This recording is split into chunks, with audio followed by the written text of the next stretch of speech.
That's safest. All right, so it's actually recording now. Okay. So that's that spot. All right, so you can kind of. It's fine. It's fine. You sit there? Yeah, I can sit here. I feel like this is. See, like, hey, Okay, yeah. No. This background is actually really adorable. Yeah, I know. Yeah, so we're gonna be like super casual here. All right, so my name's Danny, this is Ayla. Hi. And today we're just gonna be going through some questions. So I met Ayla, what, a couple months ago? Yeah, a couple months ago, just through Okay. like, my mom, I don't know, just connected us, I Yeah. guess. And, yeah. Yeah, so Ayla is hoping to become a CRNA eventually.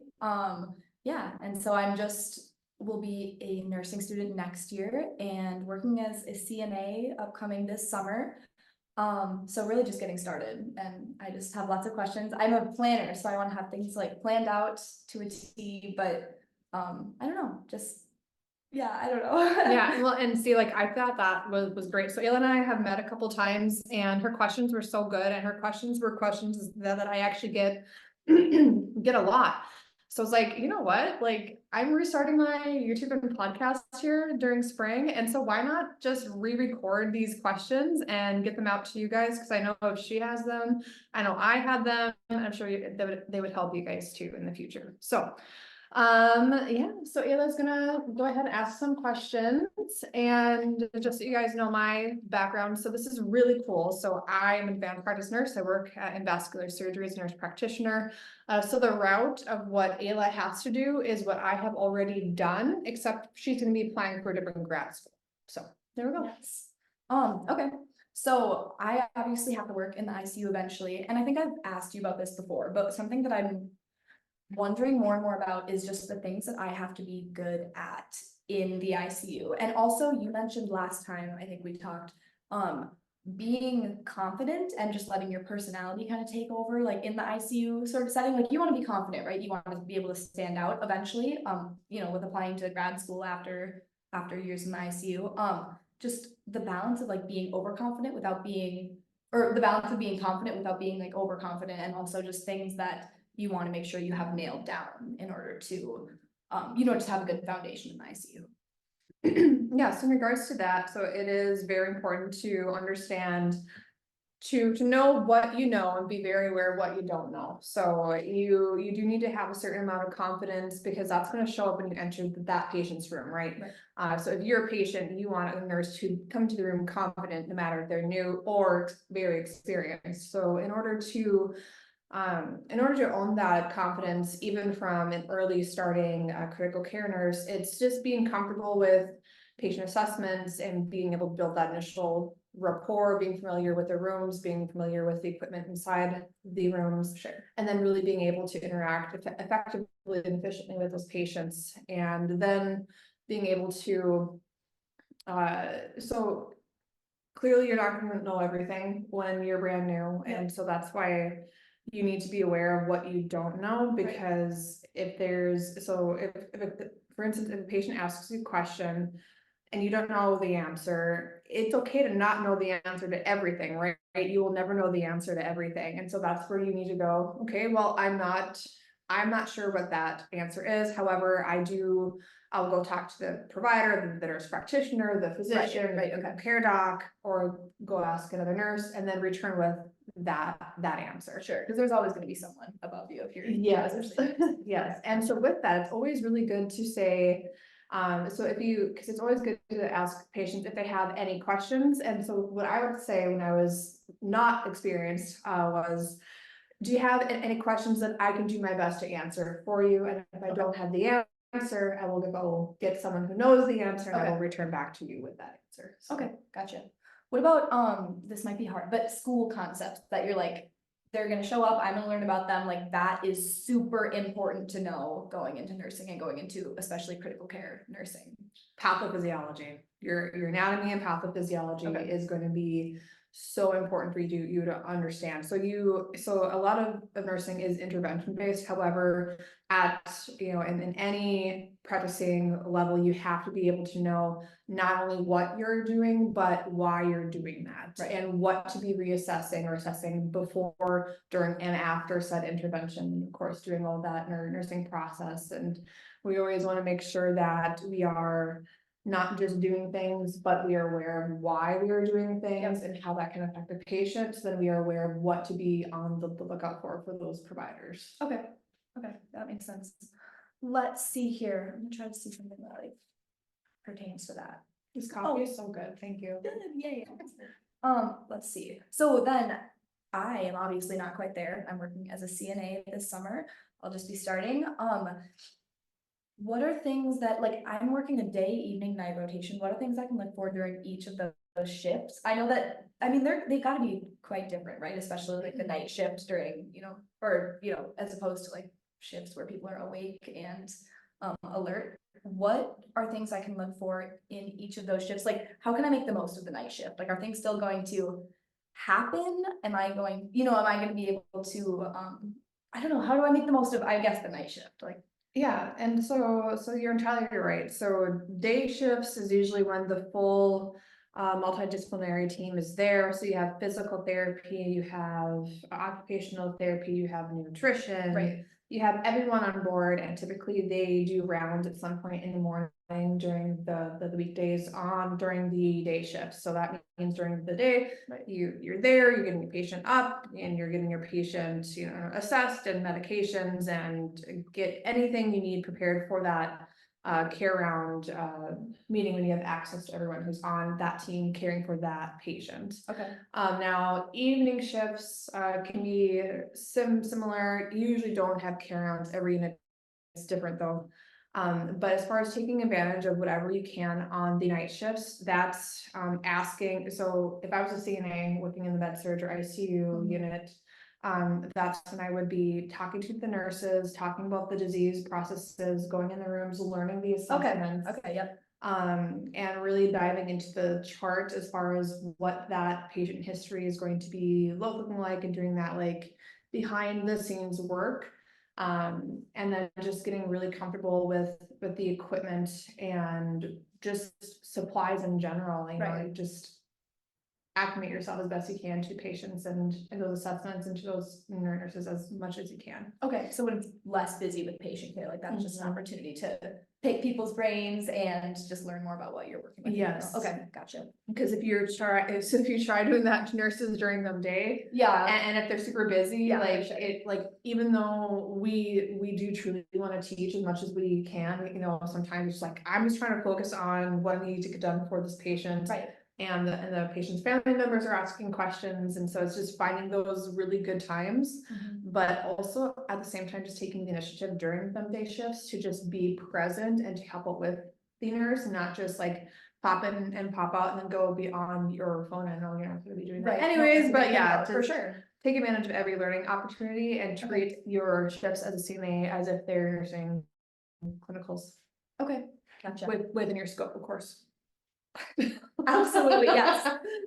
Okay, and then just general like advice to a CNA that is going into, hopes to be in the ICU someday, hopes to be a CNA or a CRNA, or going your route of becoming a nurse practitioner, or any like wanting to move on from being a CNA. Any advice about just making the best connections that you can and getting the most out of that experience, even though you might not have all of the, privileges that you might want to, like obviously as a nurse or anything higher than that. Yeah, so being a CNA in the ICU or med surg or anything, specifically in the ICU unit, if you're looking towards, or if you're looking forward to being a critical care nurse or going on for your advanced degree, is really being able to learn how to best take care of those patients. So that's you need to be aware of. So specifically for patients in the ICU, as far as scope for CNAs, that's having the initiative with turns every 2 hours. That's potentially helping out with oral cares if that's appropriate. Yep. That's keeping the rooms adequately supplied for critical care situations or for critical situations, so that's gonna be cool for you to see. And then just, if there's anything you are able to observe it. If there's anything you can ask questions about, just be curious, stay curious. And have initiative, and you will get the most out of that situation. And always think of any patient interaction can and will be a learning experience, good or bad, right? Because not every single patient is going to be great, but you know, even just soft skills or skills such as like tying restraints down. How do you adequately ensure a patient's going to be safe with their breathing tube? Okay. And tube placement, so when you're even lowering the head of the bed, you don't want those tubes to get stuck and rip out the patient's mouth. And so that's good for you as a CRNA, because your main job in the future is going to be airway. Yep, So absolutely. Okay, gotcha. Let's see here.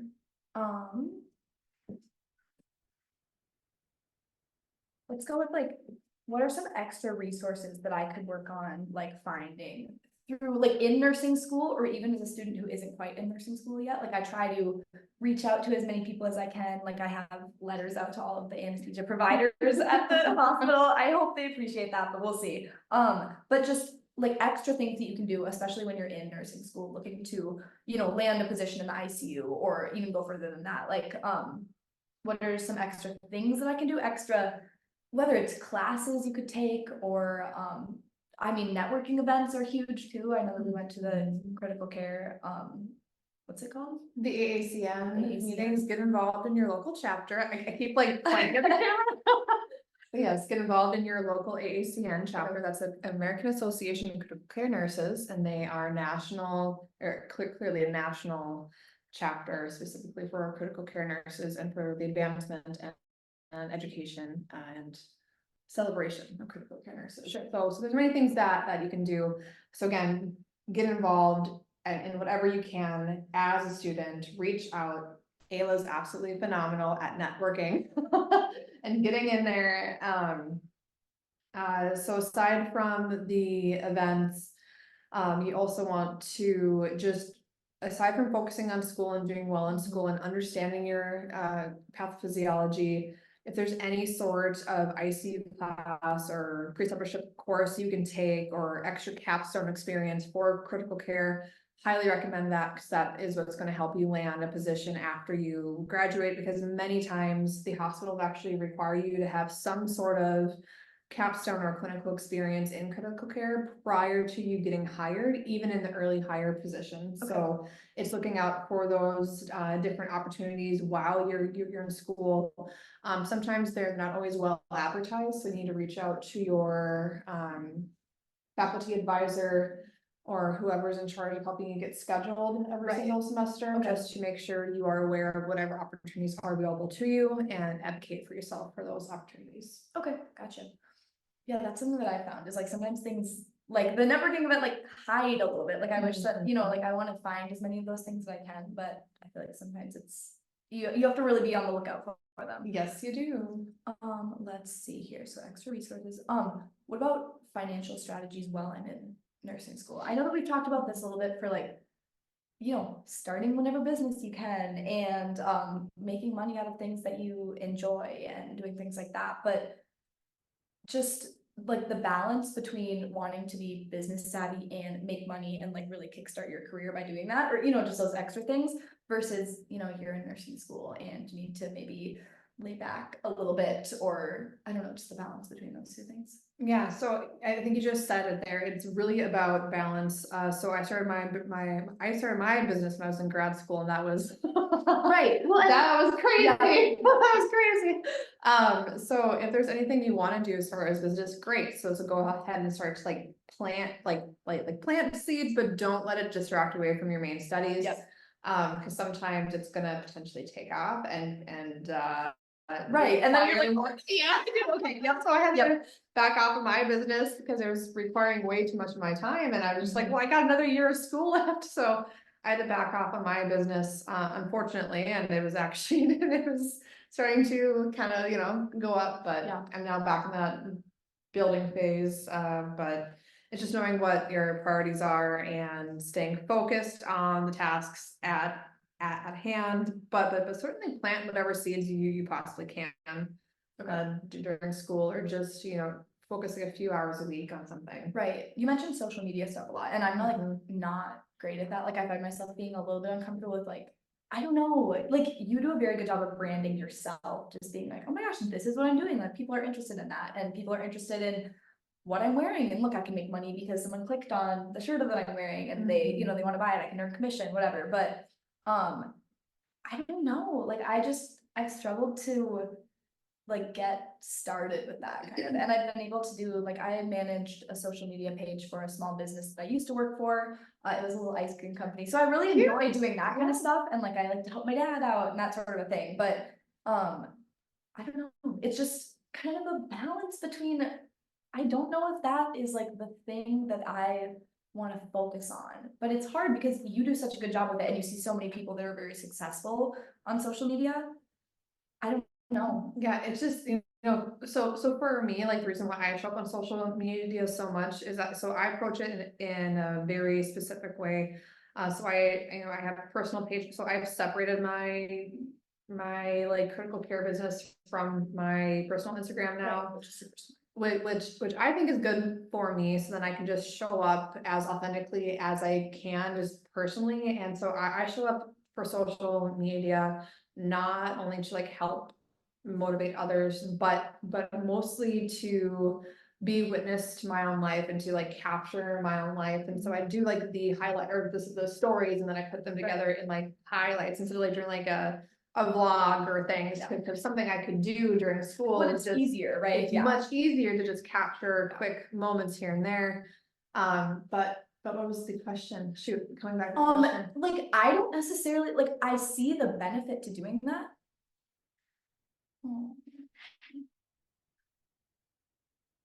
Who's calling I have no idea. me? I hope that's on Zoom. Okay, it's still on. Just gotta make sure, like, Or oh, because for God's sakes. there we are.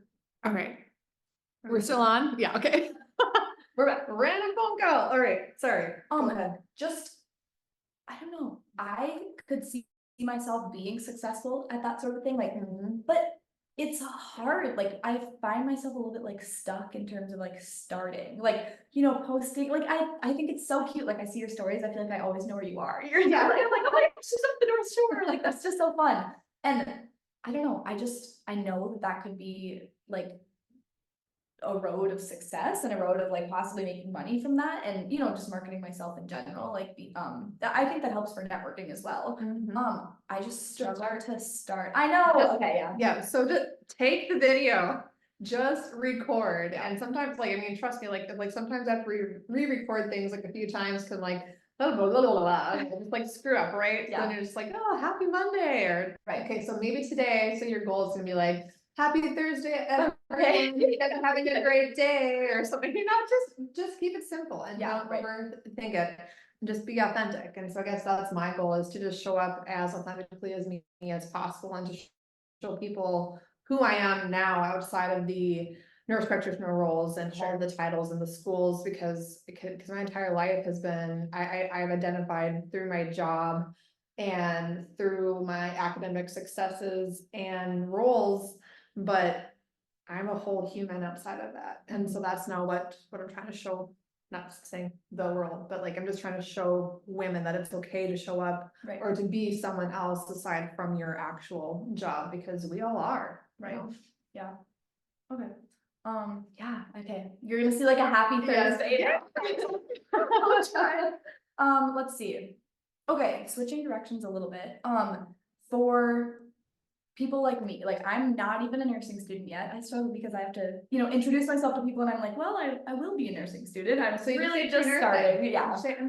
Yeah. So, for students like me who, I'm just gonna begin working as a CNA, I'm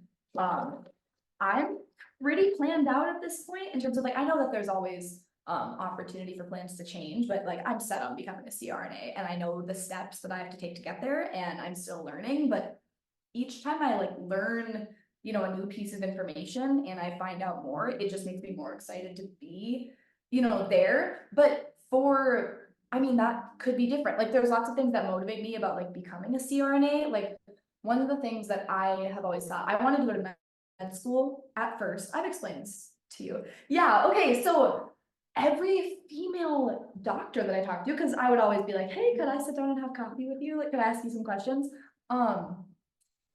No doctor has said, I regret it. Like every doctor, they are happy with what they've done. Obviously, they're proud of the work and the schooling that they've done. It takes a lot of hard work, but the female doctors that I talked to, they were like, yeah, well, I mean, you can be super committed to your work, and like have kids, but your spouse can't really be as committed to their work then. Like, that was really That's like hard. kind of a turn off for me because I was like, what? Like, my mom stayed home with me and my brother, and that's always been something that I really admired about her and that I, want to do when I'm older. But also, she took kind of a professional, like, cut in status, and obviously, like, pay comes with that too. And so, that's something that I really like the path of becoming a CRNA, just because I'm gonna work my butt off in the ICU. I'm gonna work really hard as a nurse, and I think that I don't know, there's time for life to pan out a little bit in between nursing school, and then you work as a nurse for a little bit. So you work in the ICU, and whether like how crazy that is or whatever, there is a little bit of time for life to pan out just because it is, a stable job. You're not in school at that moment. And so I like that a lot. And then you go to grad school, and then what I've kind of heard is you're able to work like a number of days a month and then be off, or just it's a little bit pick and choose with your schedule, way more than it is for the medical school route. So I guess my question is, like, what were your biggest pulls for becoming a nurse practitioner and going that direction in terms of like the lifestyle that you want to have, and like like family stuff in the future, and just things like that. Like, what were the biggest pulls for you rather than going to med school? Yeah, so I was doing the MD versus NP versus CRNA decision. So originally I had an undergrad. So I started off in undergrad with a degree in biochemistry. So everyone was like, oh, well, you're gonna have all this biochemistry and chemistry experience and a really good understanding of pathophysiology, and you're a critical care nurse. So like everyone's like naturally assuming that I'm gonna go to CRNA school. Right. I was very interested, right? It's a very, very, very cool job. And I shadowed a few times, and I was so captivated by what was happening behind the plastic because I grew up wanting to be a surgeon. So for me, even though it probably would have been like the best academic match for me, I personally was way too interested in what was happening behind the plastic or behind the anesthesia draping. Right. And so then that narrowed that down to go to med school and become a surgeon, or NP school to become a first assist in surgery. And then exactly what you were just talking about, lifestyle. And I know I do want to have kids eventually, and it is important for me to not be going through med school during my rest of my prime. I don't really want to, maybe fertility, sure. Right. During the opportunity for me to have a family or to start a family, or just being able to be present at that level to my own current family. I have two beautiful nephews. I have two handsome little boys who I absolutely love to, I don't want to be doing the 80 hours a week thing, through residency. And I already put myself through a lot of long weeks and 80-hour weeks through my own grad school and my own doing in between working critical care and teaching and all that nonsense. So I'm really glad I chose the NP route because I didn't have to quit working. Right. And that was huge for me. So for CRNA school or for med school, I would have to be financially dependent on someone else or on student loans. And at that point, I wanted to be in control of what was, I wanted to be financially responsible for myself, and I wanted to support myself.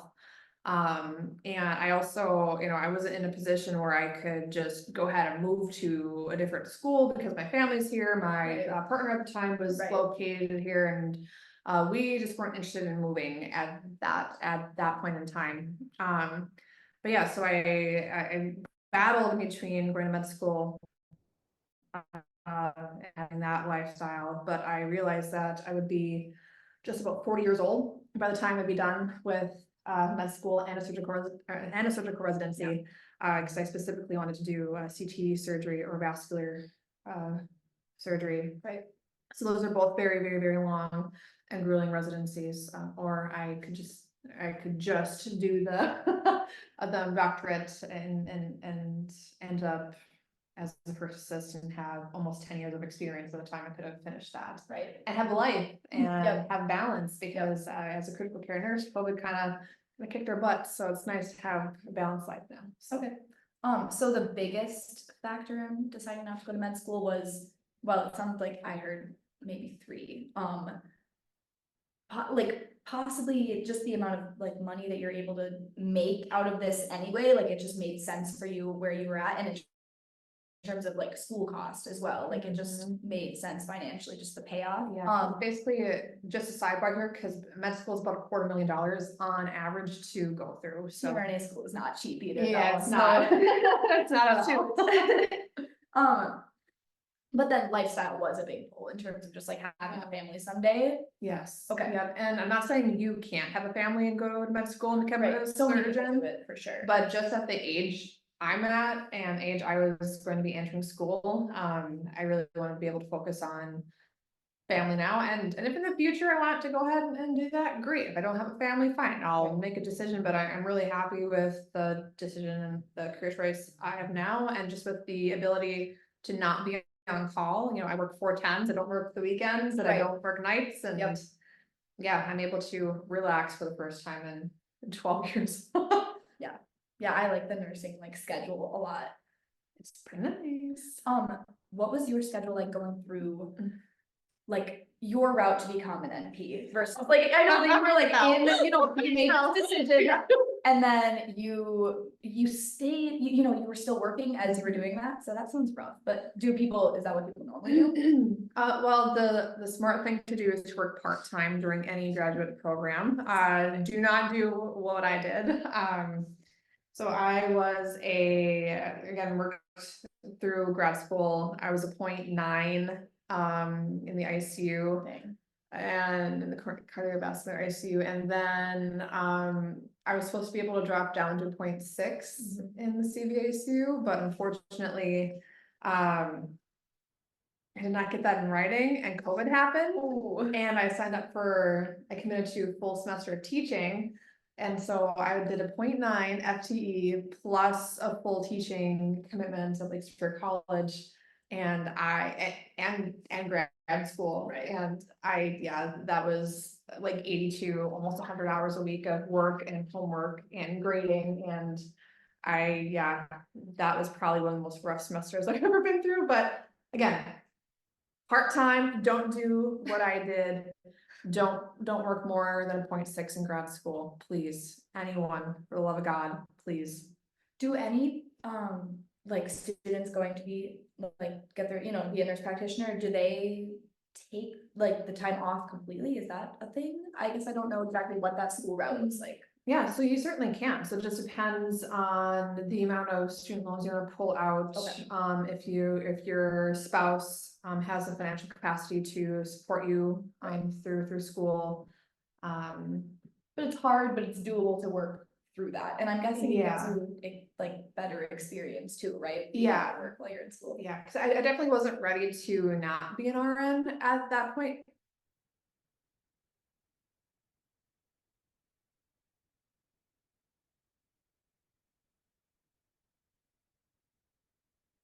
No one ever like uses this It's so cute. I would hang out in there all the time. Right, yeah, I always forget that this is actually here. When we talking to you about, because I wanted to ask you more about that. Like, what were we on? Oh, I know. Okay, yes, going to, going through, NP. Your nails are really cute, sorry. Yes, my friend did them for free. I wouldn't have gotten them done. Seriously? Yeah. They look so cute. I know, so she's like new at doing it, and so she was like, Cool. yeah, you do not have to pay me, and they turned out so good. Yeah, they did. So I'm like, I'll pay you, but Yeah. she insisted, so. Sorry, sidebar. Okay, so we were talking about like just how busy you were going through, you know, like working obviously a lot, and you had, you know, other, yeah, you were teaching too, and like, you know, on just the route to become an NP. Have you ever, because I don't know what, have you ever dealt with burnout as like a nurse? And I know that, yeah, that's like a very common thing, but you're very motivated. Like I think that we're fairly similar in just like the like go go go, like I don't want to stop. And so I mean, have you dealt with that on like a real, you know, like where you're like, oh my goodness, this is just too much. Like how'd you get through, you know, to become an NP?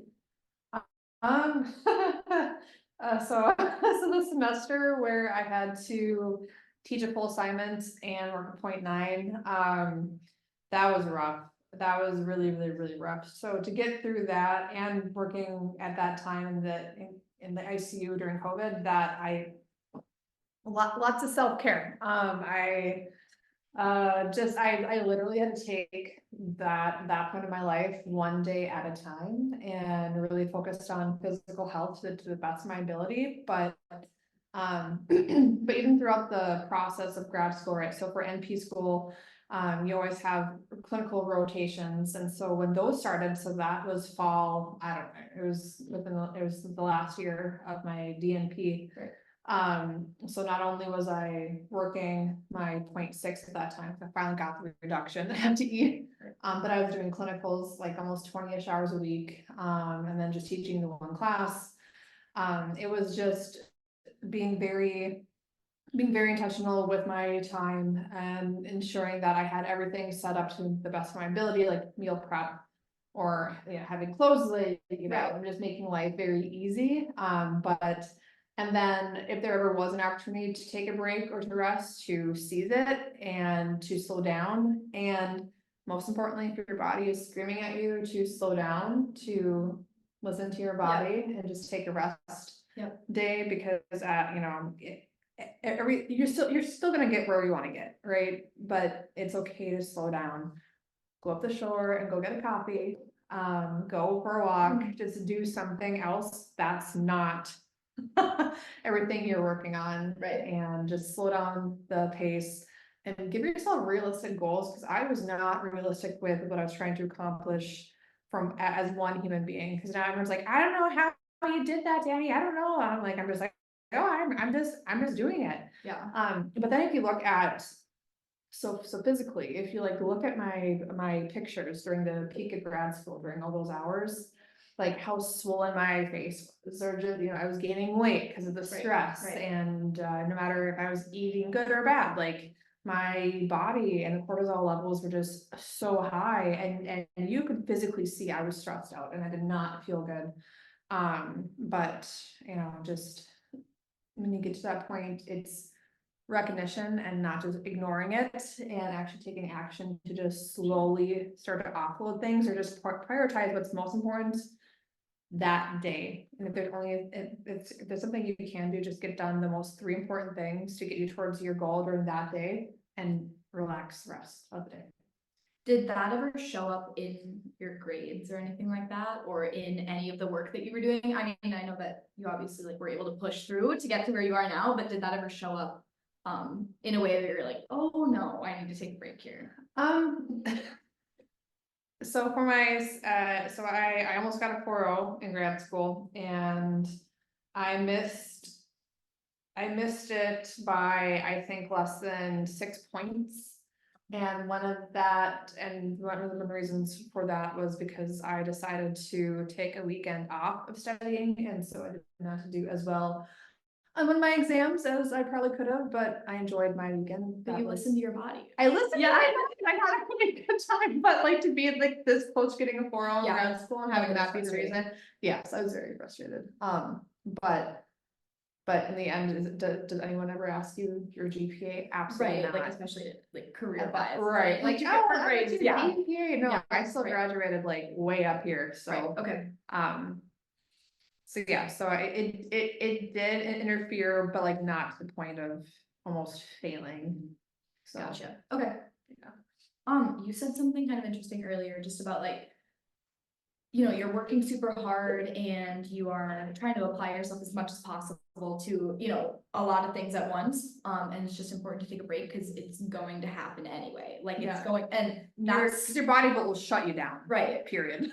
That's one of the things that I have been like super interested in recently. Like when people are like, oh my gosh, I wouldn't be able to do that much school because I tell them about my plans and they're like, yeah, I just could not do that. Like the time is gonna pass anyway. Like I could either be, whatever, 4 years out of school and working a normal job and, maybe like working my way up in a different career, or I could be still in school and I could be, I mean, it's not gonna be just school. Like when you like grad school especially, it's not just sitting in a classroom and like with like nursing, you're doing clinicals, I imagine it feels more like you're working and it's just like you take it kind of year by year, day by day even, and it just kind of feels a lot different. So I guess my question there is like, I don't know, I've been pretty interested in like my like faith recently with the balance of trusting God's plan for me versus, how people are like, sit back and relax, like God is going to do it. It's in God's hands. Like you can't do anything about it because God, like your life is predetermined. Like God has plans for you and there's nothing that you can do about it. I struggle with that because it's like, I can like work as hard as I can and I can help myself out and, because I love Jesus and I, do those things through him. Like I know that he gives me strength, but I struggle with the idea of like, is it already predetermined? Because if I stopped working hard, like I don't think it would happen. Like I don't think that that is like what God meant for me.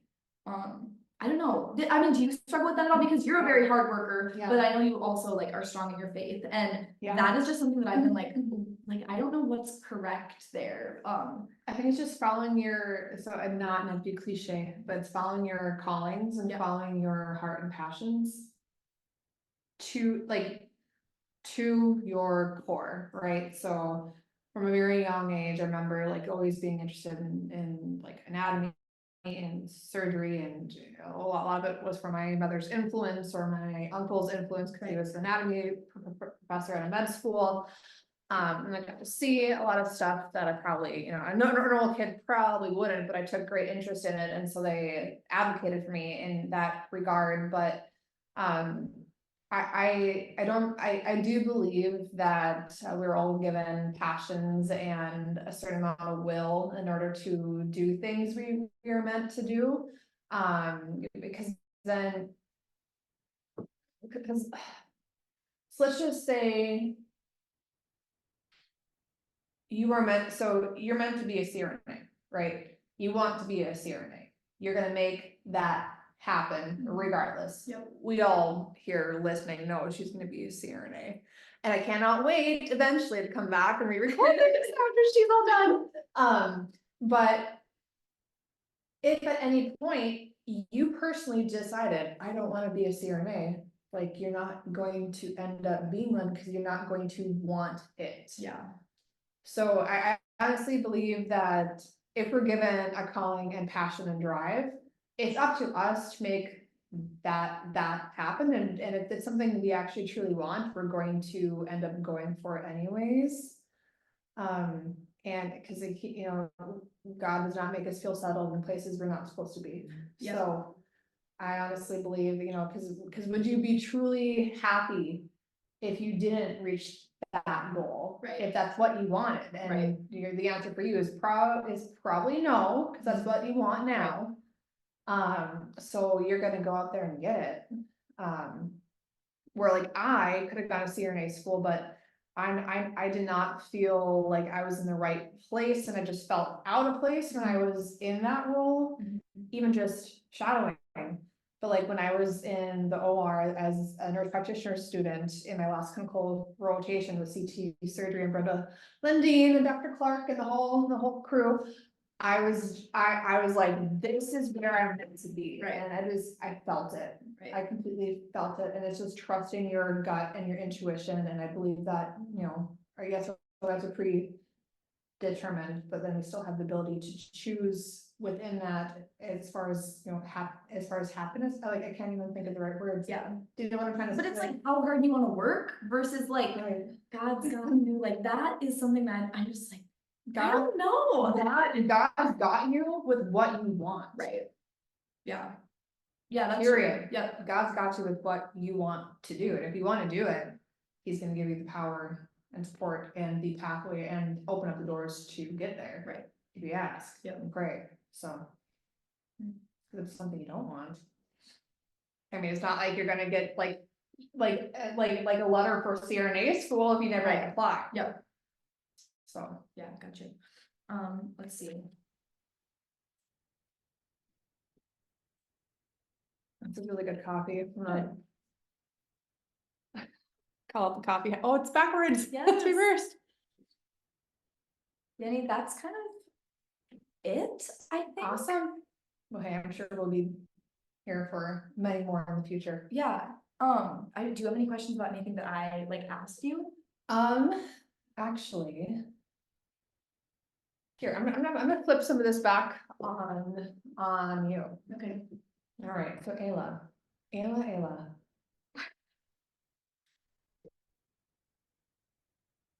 Why do you want to become a CRNA? I want to become a CRNA because of the lifestyle that it's going to bring. I haven't been on the inside of an OR or, in an OR yet. I know I told you that I'm working on it like constantly. I'm trying to, shadowing is like super strict in being in an OR, and I've shadowed in the ICU, and I just haven't quite gotten, in that room yet, but I'm working on it. And obviously like that's a big part. I think that I'm interested in that. Like everything that I know tells me that yes, I'm super interested in being around like the surgical scene, if that makes sense. And I like anesthesia a lot from what I can tell. I still have a lot to learn though, and everything that I've learned so far has just pointed me more in the direction of yes, this is something I want to do. But I'm open to plans changing, to be honest. Like I really am. I guess that's kind of what we were talking about. It's just like if you decide that, that's not right for you, like it's just gonna change, then you just go from there. But one of the biggest things for me is like lifestyle, having a family when I'm older. I did not come from like a medical background for my family. My mom is like in like business development sort of thing, and my dad is a PT. He has 2 private practices and he really enjoys what he does. And I honestly think that like I would love to be a PT. I like that kind of stuff. Like I like athletic sort of thing. But to me, there was always just a ceiling, realistically, a ceiling on how much you could make, even as a business owner. And the schooling is so expensive to become a PT. So much so that like when you get out of school, you're not as wanted as if I were to go the medical route with like anesthesia. Like there's just the demand is so high, which is another reason. And there's gonna be an even bigger, there's currently and will be an even bigger pull, because there's gonna be a lot of people retiring. Yep. And there's this huge pull, and you're gonna be needed. Yep. So that's one thing that I really like is I don't know, I struggle a little bit with, trusting like plans and that sort of thing. Like I like to be a planner, I like to have things planned out. It makes me feel good that I know that when I do this, when I get out of school, like I'm going to be needed. Like I'm going to have a place to, be. People will probably help me, pay off student loans. Like I like in healthcare that they can be very helpful financially as well. Like I really like that aspect, just from a realistic standpoint. I like that I can have the freedom to move where I want to be as well. Like, I don't know if I want to live in Duluth forever. I've, grown up here and now I'm going to college just like across the bridge. Background music. Is that out there? I guess enjoying the little ring-a-ding-ding here. Anyways. Oh boy, what was I saying? Reasons you want to. Yeah. In regards to lifestyle. Oh, I think I was just saying like people, like I can move where I want to be, Wherever, like I'm going to yeah. be, I'm going to be needed, I'm going to be wanted, like wherever I go, I like that. Just because my brother is like moving to Arizona here soon and I never expected that, but like, Wow. I mean, people just, I want to go experience something new, and if like I end up loving it or anything like that, like I want the financial freedom and also the freedom of like knowing that I'll have a job wherever I go. I like that a lot. The schooling route, I like it so far, you know, I'm like still learning, but as much as I know about it, like it just sounds like it can be realistic for me. You know, nursing school, so many people go through nursing school, and that's one of the things that it's like I wanted to go pre-med, I wanted to go to med school. And so I was like looking into colleges that would get me into med school, like, you know, statistically, because that's what I was told. That's what I was told you know, want to do is go to a college that's going to put you into med school. And as I just learned more about like what the schooling situation is going to be like, I just leaned a lot more towards nursing, because one thing I really like is, say I happen to go through all of this, I happen to, you know, be a really good critical care nurse and, you know, have all this experience racked up, and I don't get into CRNA school, like, you know, especially like the first time. I have a You're still, job to you're fall still back on, like I'm asked still here, yeah, you're still employed, asked for first of all, like, performance, yeah. and there's just so many different directions I can go. Whereas like, if I were to go to med school, like, I don't know, there's just a little bit more of a dead end there, I think. And so There's more risk involved with that. absolutely, Yeah. yep, and it's just, I am smart academically, I am not like easy peasy genius, like it's not gonna come so easy where like in a very competitive med school, like I'm just gonna like stand out, like I have to work hard for it, and I know that, and I know that I still have to work hard in like, you know, nursing school, and through grad school, it's gonna be kind of the same thing, but I feel comfortable going through nursing school and getting like a foundation of, I don't know, I just think that the information builds a little bit more gradually, especially like having clinicals and being able to work rather than going through this whole undergrad and then being like, okay, now I'm going to med school, and it's like just a completely different switch. The family thing is a big thing for me. I talked about that, but like I really would like the opportunity to stay home with my kids and like stay home. Seriously, not necessarily stay home, but you know, have the freedom to be at home and not be tied necessarily to a job. And I know that med school, that would be just so crazy. And so many people do it, but for myself, like